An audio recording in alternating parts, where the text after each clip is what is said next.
आज मुझे एक माँ ने आकर के अपनी वेदना बताई सुबह, मुझसे बोली महाराज जी हमने कथा सुनते सुनते प्याज लहसुन छोड़ दिया, वैष्णव रहना प्रारंभ कर दिया, अब हमारे घर के लोग ऐसे हीन भावना से हमको देखते हैं, अरे राम राम ये तूने क्या किया, अरे जीवन एक बार मिलता उसमें भी ये सब छोड़ दिया, जीवन एक बार मिलता उसमें भी तुमने एक कंठी तिलक माला जो है का अपने गले में डाल ली, सिर पर लगा लिए, जीवन एक बार मिलता उसमें भी तुम ये भक्ति भाव में चले गए हो।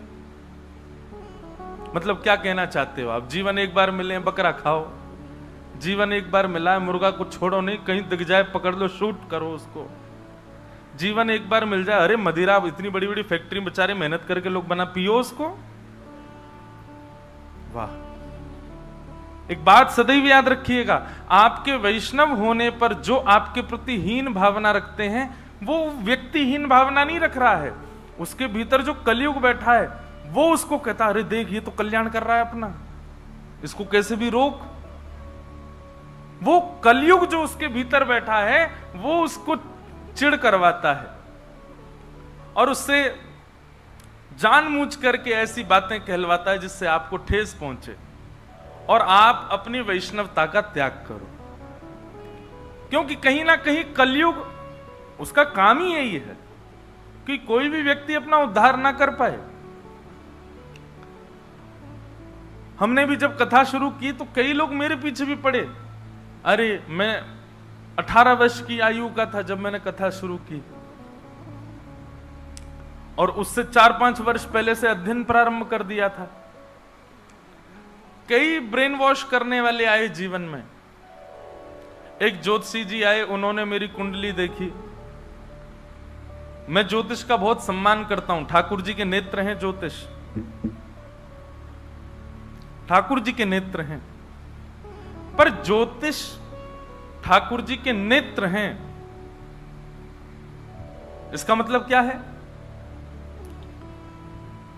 ठाकुर जी जो राह दिखाएं उस राह पर चलो, पर इसका मतलब ये थोड़ी है कि किसी की आंख है और वो तुम्हारी उंगली पकड़ के चल रहा, तुम अपनी आंख बंद कर लो। छोटा बालक चलना सीख जाए और मां उसको अपनी उंगली पकड़वा दे तो बालक को पूर्ण रूप में समर्पित हो जाना चाहिए, मां जहां ले जाएगी वहां चलूंगा, लेकिन अपनी आंख भी तो खोले। पर लोग क्या करते हैं, ज्योतिष के प्रति अपने नेत्र बंद कर लेते हैं। अपने नेत्र थोड़ी बंद करने, अरे भाई मां उंगली पकड़ करके चल रही है, लेकिन जब गड्ढा आएगा तो वहां अपने नेत्र भी तो खुल गए, उंगली पकड़ो, कूदना भी तो है वहां पर। ज्योतिष का पालन करना चाहिए, ज्योतिष में जहां आज्ञा जैसी हो जाए उसके अनुरूप चलना चाहिए, पर अपने नेत्र भी तो खोल के रखो। तो मुझे किसी व्यक्ति आए, उन्होंने आकर के बोल दिया कि ये जीवन में व्यासपीठ पर तो नहीं बैठ पाएंगे, अगर ये व्यासपीठ पर बैठे तो मैं ज्योतिष करना बंद कर दूंगा। आज 8 वर्ष हो गए हमको कथा करते करते। तो वो मुझसे बोले ये तो बहुत बड़े बिजनेसमैन बनेंगे, ये तो बहुत बड़े कोई व्यापारी बनेंगे, कथा तो ये नहीं कर पाएंगे, जीवन में कभी व्यासपीठ पर नहीं बैठ पाएंगे। तो कहने का इसका मतलब ये नहीं है कि आप बिल्कुल ज्योतिष मत मानो, कहीं कहीं मानना भी चाहिए भैया, नहीं तो अभी लड़का लड़की आ जाए बोले हम मंगली हैं, घर वाले बयान नहीं करा रहे, आपने कही थी हम तो कर लेते हैं, अपनी आंख तो खुल रखी है हमने। ऐसा भी नहीं करना भाई, जहां जहां ज्योतिष थोड़ा बहुत संशय प्रकट करता हो वहां उसके प्रति सजग भी रहना चाहिए। सीधी बात, डायरेक्शन ले लीजिए, चलिए खुद। अगर डायरेक्शन के लिए मना किया गया है कि नहीं ये क्षेत्र उचित नहीं है, तो उसके लिए फिर प्रयास अपनी अनुकूलता से करो, या तो अपने ऊपर इतना विश्वास रखो कि आगे जो लॉस आएगा उसकी जिम्मेवारी मेरी, चल पड़ो उस मार्ग पर, चिंता मत करो फिर। लेकिन फिर किसी को दोष मत देना, और विशेष रूप से तो ठाकुर जी को। तो सीधी बात भैया, संबंध वो अच्छा है जो आपको ठाकुर जी के समीप ले जाता हो। वैसा ही मित्र चाहिए, वैसा ही पति चाहिए, वैसी ही पत्नी चाहिए, वैसा ही खानदान चाहिए, वैसे ही बच्चे चाहिए, वैसे ही सब लोग चाहिए। केवल गुरु ही क्यों चाहिए भगवान से मिलाने वाला, सब लोग क्यों नहीं चाहिए? आज तक मैं भी कथा में कहता आया था, गुरु वही जो हरि सो मिलावे, लेकिन अब मैंने बदल दिया अपना नारा। अब मैं कहता हूं संबंध वही जो हरि से मिलावे। बाकी जो हरि से ना मिलाता हो उसको पास में भटकने नहीं देना, अपने उसके साथ केवल व्यवहार निभाओ। तो माता जी आकर के मुझसे बोली कि घर वाले हीन भावना मानते हैं। तो मन में एक बात आई, मैंने तब तो बोला नहीं, उनको बहुत लोग थे, मैंने कहा मैं कथा में उत्तर दूंगा।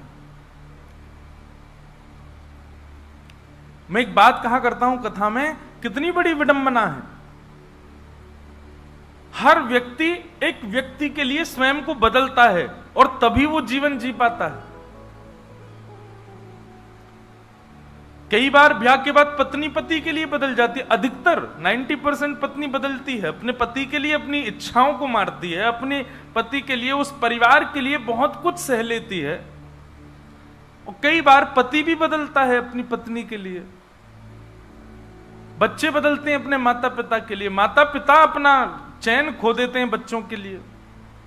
माता पिता को सोना इतना पसंद है, लेकिन जब बालक हो जाते हैं सो ही नहीं पाते बेचारे, रात रात भर जगते रहते हैं। बदलते हैं अपने बच्चों के लिए, बेचारे अपनी इच्छाएं मारते हैं, बच्चों का पेट भरते हैं, बच्चों के लिए सब कुछ बदल देते हैं। ऐसे हर व्यक्ति बदलता है किसी ना किसी के लिए, लेकिन श्रेष्ठ बदलाव वो जो ठाकुर जी के लिए किया जाए, जो ठाकुर जी के लिए किया गया है। आज की विडंबना ऐसी हो गई है कि हम कलयुग के अनुरूप अपने आप को बदल रहे हैं। अगर कोई खा पी लेता है ना, तो आजकल ऐसा, पहले बहुत बड़ा अपराध माना जाता था, पर अब ऐसा हो गया है कि घर वाले कहते हैं कोई बात नहीं, समय के अनुसार बदलना चाहिए, बच्चों को कभी कभी खा पी लेना चाहिए। कैसे आप कैसे कह सकते हो उनसे?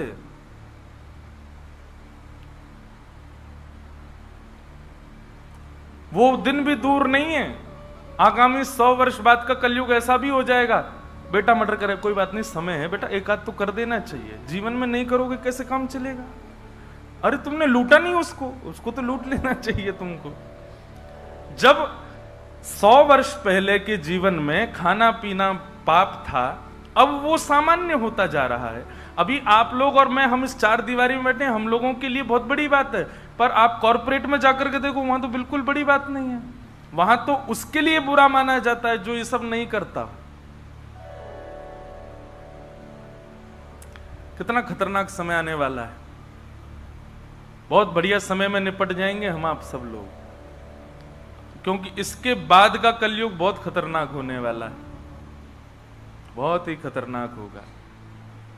इसलिए भैया खूब भजन करो, खूब कथा सुनो, खूब अच्छे अच्छे कर्म करो, जगन्नाथपुरी वृंदावन खूब जाओ। कहीं दोबारा अगर इसके बाद अगर आप पृथ्वी पर आए तो वो समय देखोगे कि आप स्वयं ही सोचोगे क्या करें अब, इतना भयावह समय आने वाला है। तो जिन लोगों के वैष्णव होने पर यदि कोई व्यक्ति उपहास करता है, उस समय यही मान लेना चाहिए कि इसके भीतर का कलयुग चिढ़ रहा है मुझे देख करके, वो नहीं चाहता कि मैं वैष्णव बनूं, इसलिए मुझसे ऐसा कह पा रहा है।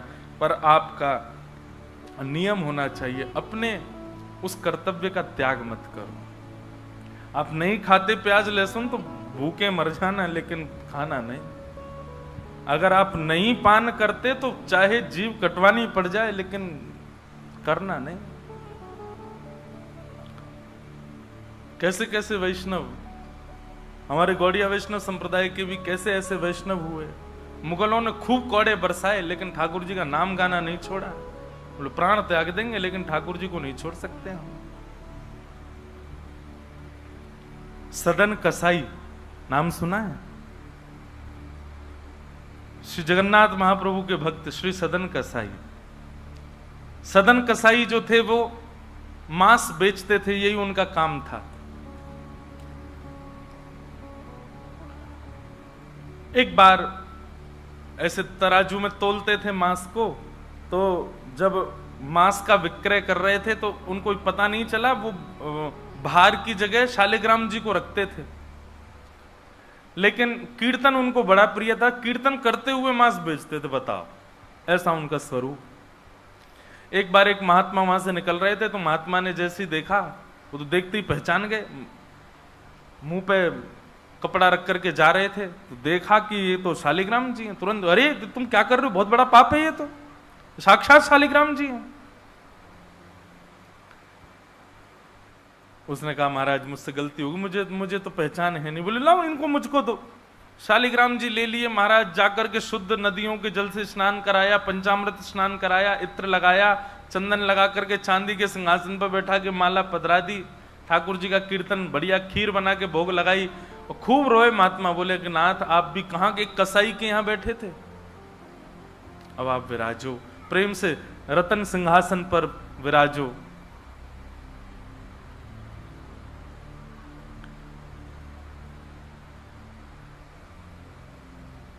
ठाकुर जी विराज गए। रात्रि को महात्मा के स्वप्न में आए और स्वप्न में आकर के बोले सुनो, सुबह होते ही हमको ले जाओ और हमको वो सदन कसाई के पास छोड़ के आओ। महात्मा बोले वहां प्रभु मांस बेचता है, वो आपको तोलता है, तोलने के लिए भार बना करके रखता है, आप उसके यहां क्या करेंगे। ठाकुर जी कह रहे हैं हम जितना कह रहे हैं उतना करो बस। बोले नाथ ये तो वेद विरुद्ध हो जाएगा, ये तो शास्त्र विरुद्ध हो जाएगा, मैं आपको कैसे वहां छोड़ के आ सकता हूं। आपको वहां क्या सुख मिल रहा है, वो शुद्ध नहीं, पवित्र नहीं, उसका स्थान अच्छा नहीं, मांस विक्रय करने वाला व्यक्ति, महापापी व्यक्ति, वहां क्यों जाना है आपको। ठाकुर जी बोले कहीं पर हमको स्नान करने में सुख मिलता है, कहीं हमको सिंहासन पर बैठने में सुख मिलता है, कहीं भोजन करने में सुख मिलता है, कहीं माला पहनने में सुख मिलता है, सदन कसाई के हमको लुढ़कने में सुख मिलता है। उसके तराजू में जब वो तराजू से तोलता है तो हम इधर उधर लोटपोट होते हैं, हमको उसमें बहुत आनंद आता है, हमको छोड़ के आओ उसके पास ही। और वो मांस विक्रय करता है, चलो जो भी है, लेकिन जब उसके यहाँ तोला जाता है और वो तोलते समय हम लुढ़कते हैं तो वो कीर्तन गाता है, वो मुझे बहुत अच्छा लगता है, मुझे उसके पास छोड़ के आओ। न जाने कौन से गुण पर दयानिधि रीझ जाते। कभी कभी हमको ऐसा लगता है कि कुछ ना कुछ करते रहो बंधुओं, किसी से तो रीझ जाएंगे ठाकुर जी, कभी तो रीझेंगे, कभी तो उनको कोई ना कोई चीज तो भाएगी हमारी।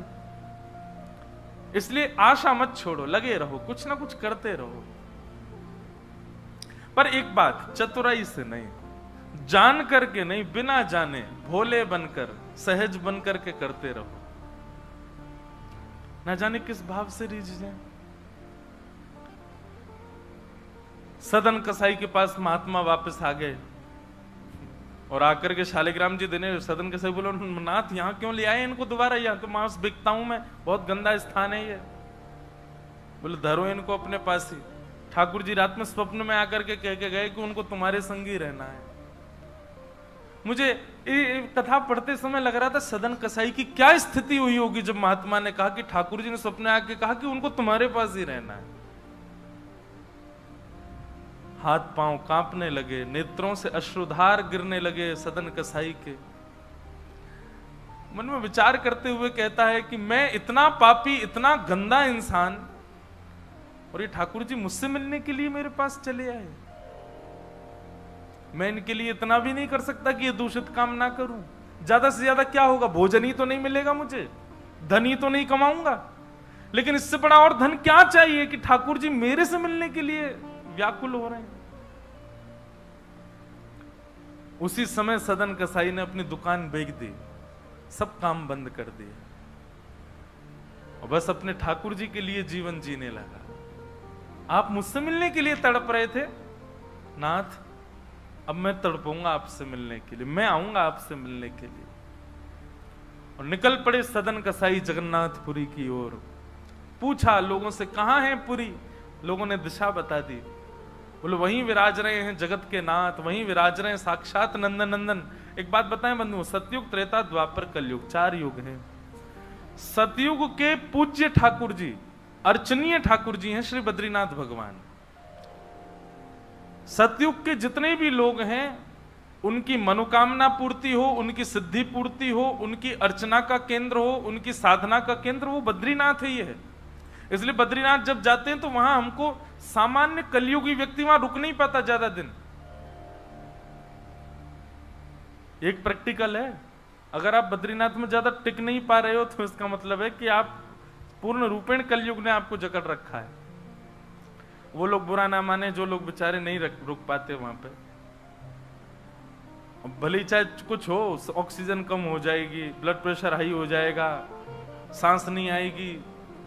और महाराज कई लोगों को मैंने देखा है, अपना अनुभव किया है, बद्रीनाथ जाते हैं, कमरा में घुसे नहीं कि उनको पता नहीं क्या ऐसा हुआ पकड़ लेता, वो दर्शन तक नहीं जा पाते, वो बस एक ही रट लगाते हैं, हमको वापस भेजो, हमको वापस भेजो, हम रुक नहीं पाएंगे यहाँ पे। तो बद्रीनाथ जो है ये सतयुग का स्थान है, सतयुग का धाम है, सतयुग के लोगों का पूजा का अर्चना का केंद्र है। त्रेता का स्थान है श्रीरंगम और रामेश्वरम। श्री राम जी के अर्चनीय ठाकुर जी हैं श्री रंगनाथ भगवान, शेष शैया पर जो ऐसे पौड़े हैं। श्रीरंगम त्रिचिरापल्ली में, कावेरी के तट पर, वहां पर श्रीरंगम, ये त्रेता के ठाकुर जी हैं। और द्वापर का तीर्थ है द्वारिका, द्वारिकाधीश ये द्वापर के ठाकुर जी हैं। द्वापर के लोगों के अर्चना के और पूजा के, साधना के, मनोकामना पूर्ति के केंद्र के स्थान श्री द्वारिकाधीश। और कलयुग के अर्चनीय ठाकुर जी हैं श्री जगन्नाथ महाप्रभु, श्री जगन्नाथ महाप्रभु। इसलिए आपको कहीं कहीं कलयुग दिख जाएगा जगन्नाथपुरी में, चले जाओ बीच साइड पे, ऐसा लगेगा दूसरा गोवा है क्या, कहीं कहीं। क्यों? आपको कलयुग में जैसा स्वभाव का व्यक्ति होता है वैसे हर स्वभाव का व्यक्ति आपको जगन्नाथपुरी में जरूर मिलेगा। खाने पीने वाला भी मिल जाएगा, बाकी के सब व्यसन करने वाला भी आपको जगन्नाथपुरी में जरूर मिलेगा। और श्री जगन्नाथ महाप्रभु उन पर भी कृपा करते हैं, क्योंकि कलयुग के ठाकुर जी। एक बार किसी के मन में संशय उत्पन्न हुआ कि जगन्नाथपुरी जैसे तीर्थ में, धाम में ये सब कैसे? ठाकुर जी बोले तुमको तो अभी दिख रहा है, आगामी समय में तो इससे भी बुरा हाल होने वाला है, मुझे तब भी कृपा करनी पड़ेगी। तो कलयुग के ठाकुर जी हैं महाप्रभु जगन्नाथ जी। सदन कसाई निकल पड़ा जगन्नाथपुरी की यात्रा पर। बस बार बार उसके मन में एक ही भावना आती है, आप मेरे से मिलने के लिए तड़पे थे, आप मेरे पास रहने के लिए तड़पे थे, मैं आऊंगा आपसे मिलने के लिए। और निकल पड़ा। कीर्तन की टोलियां जा रही हैं, वैष्णव जन नाचते गाते हुए जा रहे हैं। जैसे जैसे वैष्णवों की टोलियां और कीर्तन की टोलियां निकलती हुई देखे सदन कसाई, उसका मन हो कि मैं भी चला जाऊं। तो जो लोग पहचानते थे वो लोग कह देते थे, अरे कसाई है ये। तो सब लोग उसको कहते, भाई तुम हमसे दूर चलो, हमारी टोली में चलोगे, हमारे संग बैठ के खाओगे पियोगे, हम सब अपवित्र हो जाएंगे। जिस मार्ग पर सब लोग चल रहे हैं सदन कसाई उस मार्ग से उतर करके चल रहे हैं।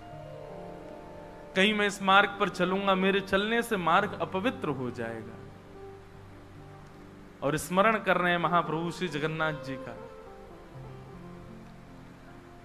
चलते चलते बंधुओं, मुझे ऐसा लगता है आजकल तो ऐसे चित्र हो गए हैं, हम लोग कहीं भी दर्शन कर लेते हैं महाप्रभु जी का। उस काल की बात है जब चित्र भी नहीं होते थे, तो कई लोग तो पहली बार ही जगन्नाथ जी को देखते थे। कैसा स्थिति होती होगी उन लोगों की, कैसा भाव रहता होगा उन लोगों का।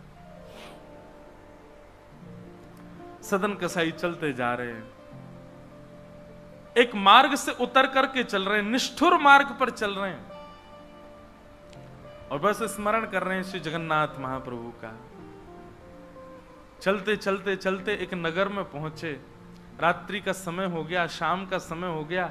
तो एक भवन बना था, घर बना था, उसी के बाहर ही सदन कसाई बैठ गए। सदन कसाई का रूप बहुत सुंदर था, नेत्र, उनके केश, उनके मुख की आकृति, उनकी भुजाएं बहुत सुंदर थे। भले ही कसाई थे पर सुंदर थे। तो जिस भवन के बाहर बैठे वहां भवन की अंदर एक गृहिणी वो निकल करके बाहर आई, और उसने जैसे ही सदन कसाई को देखा उसका मन आ गया उन्हीं के ऊपर। शाम का समय, सदन कसाई को लोभ देने लगी और उसने इशारा करके कहा कि भीतर आ जाओ।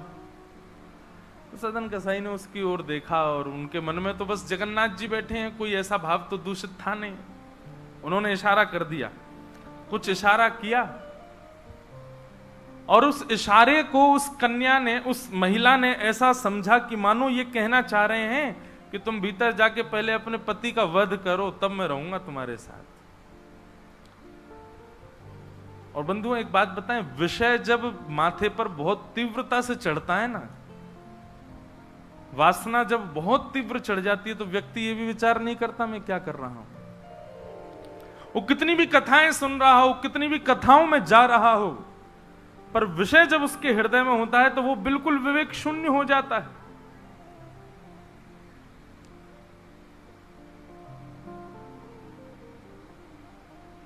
विषयों का मतलब, विषय भोगने से पाप कम लगता है, पर विषय जब सिर पर हावी होता है तो उस समय जो हम विवेक शून्य हो जाते हैं उससे पाप ज्यादा लगता है हमको। विषय हावी हो गया उस माता के, भीतर जाके उसने अपने पति का वध कर दिया, मार दिया। और बाहर आकर के सदन कसाई से कहा, अब तो चलो, मैंने अपने पति को मार दिया, चलो मैं और तुम ब्याह कर लेते हैं। सदन कसाई बोला, देवी ये तेने क्या किया? मैंने तो नहीं कहा था कि तुम मारो। बोले, हो तुम झूठ बोलते हो, तुमने ही तो कहा था कि उसका वध कर दो तब रहूंगा। अब तुम्हारे पास एक ही रास्ता, या तो मेरे साथ रहो, नहीं तो मैं सबको बता दूंगी कि तुमने मेरे पति को मरवाया है। पर जिनके हृदय में श्री ठाकुर जी विराजमान है, उनको अन्य किसी के लोभ की इच्छा नहीं होती। उन्होंने कहा, ज्यादा से ज्यादा मार दोगी मुझको और क्या, बदनामी होगी, सब होगा, लेकिन मैं अपनी स्थिति से नहीं हट सकता। और उन्होंने अस्वीकार किया। हुआ वही, उसने हल्ला मचा करके सबको इकट्ठा कर दिया, मेरे पति को इसने मरवा दिया और ये आदि आदि सब कर दिया। सदन कसाई को बंदी बना करके राजा के सामने प्रकट कर दिया। सब लोग आगे खिसक जाओ थोड़े थोड़े, पर कथा सुनना मत छोड़ो, कथा सुनते सुनते खिसक के आओ। सब लोग बैठ जाओ, यहाँ आगे जितनी जगह बैठ जाओ, आ जाओ। हाँ, खूब जगह है, आप लोगों को हम देखेंगे, बस नाक, आज नार में बाम लगा लेना शाम। बैठ जाओ, देखो कितनी जगह हो गई पीछे। बोलो वृंदावन बिहारी लाल की। चल ना रहे हैं ऐसा लग रहा है। तो सदन कसाई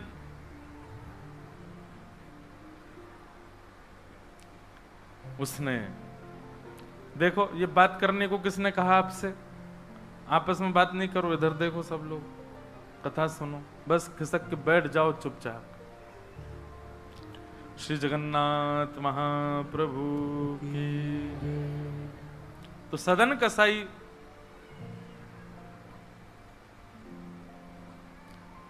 राजा के यहां उसको प्रस्तुत कर दिया, बंदी बना दिया। और बंदी बना करके कहा कि आप स्वीकार करते हैं कि आपने ये अपराध किया है इनके पति को मारने का? सदन कसाई कुछ नहीं बोला। बोले, क्योंकि पक्ष तो पूरा उन्हीं की तरफ जाने वाला, मैं कितना भी मना करूं, मैं सफाई क्या दूंगा, मैं कैसे प्रस्तुत करूंगा, मैं विवाद कैसे करूंगा? वैष्णव का स्वरूप होता विवाद में नहीं पड़ता। वो चुपचाप खड़े रहे, बस मुस्कुराते रहे। बोले, अब सत्य तो ठाकुर जी जानते हैं, मैं अब आपको कैसे बताऊं कि मैंने नहीं किया। मैं कहूं कि मैंने नहीं किया तो मेरे पास कोई प्रमाण नहीं है ना देने का कि मैंने नहीं किया। और प्रमाण देने के लिए, इकट्ठा करने के लिए, इतने प्रपंच में पढ़ने के लिए मैं नहीं निकला हूं। मैं तो जगन्नाथ जी से मिलने के लिए। आपको जो दंड देना है, बस मृत्यु दंड मत देना, बाकी जो दंड देना है दे दो, मुझे जगन्नाथ जी का दर्शन करना है।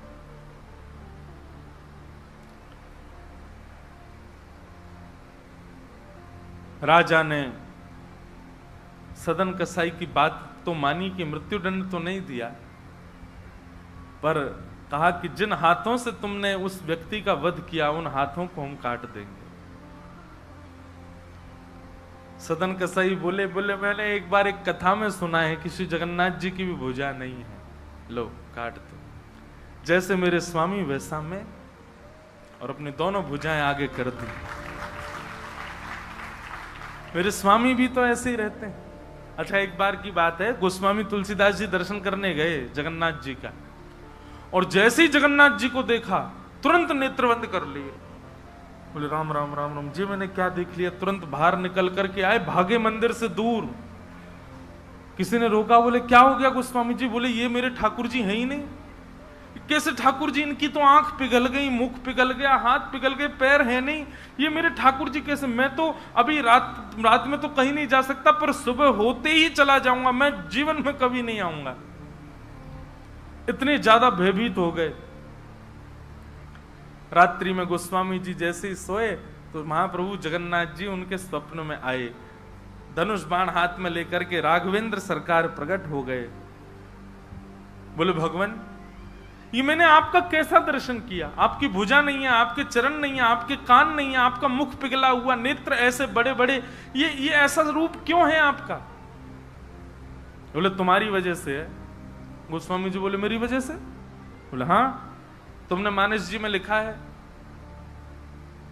बिन पग चलहि सुनहि बिन काना। वो बिना पैर के चलता है परमात्मा, बिना कानों के सुनता है।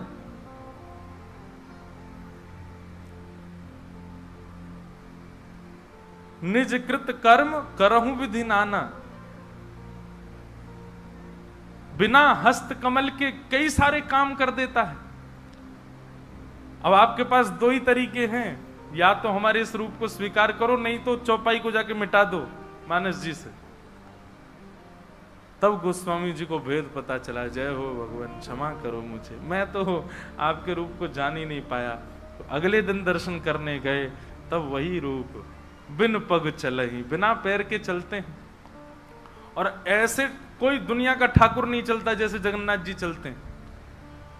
कोई भी ऐसा प्राचीन मंदिर आप बताओ जिसका ठाकुर निकल के बाहर आता हो, पूरे वैष्णवों के मेला के साथ में चल के जाता हो, एकमात्र श्री जगन्नाथ जी। और सुनो, आप लोग कभी दर्शन करना, श्री जगन्नाथ जी मंदिर में जाओगे तो जो गरुण स्तंभ है, जहां पर गरुण जी विराज, सब लोग गले मिलते हैं, वहां पर उस गरुण स्तंभ के पीछे भोग घर है ठाकुर जी का। ठाकुर जी का जो प्रसाद है वो वहां रखा जाता है, गरुण स्तंभ के पीछे। और श्री जगन्नाथ जी कहां बैठे? भीतर गरुण स्तंभ वाला सभागृह, फिर उसके बाद एक सभागृह और है, फिर तीसरे गर्भगृह में वहां जगन्नाथ जी बैठे हैं। मतलब जगन्नाथ जी से और जगन्नाथ जी का जो भोग घर है, जहां पर भोग रखा जाता है, वो कितना दूर है? 1 2 3 तीसरी बेड़ी पार करके है। और आप कभी भी देखना, महाप्रसाद का भोग वहीं लगता है। ठाकुर जी को इतनी दूर रखा जाता है भोग, क्यों? बोले महाप्रसाद रखने के बाद में, और मंदिर जब बंद हो जाता है थोड़ी बहुत देर के लिए, हम खुला भी रहे, वैष्णव दर्शन करें, भोग घर का किवाड़ खोल देते हैं। इतनी दूर से ठाकुर जी कैसे भोग लगाते हैं? बोले आजान बाहु है ना, ऐसे भुजा करके ऐसे भोग लगाते हैं ठाकुर जी, लंबी लंबी भुजाओं से, अपनी भुजाओं से भोग लगाते हैं।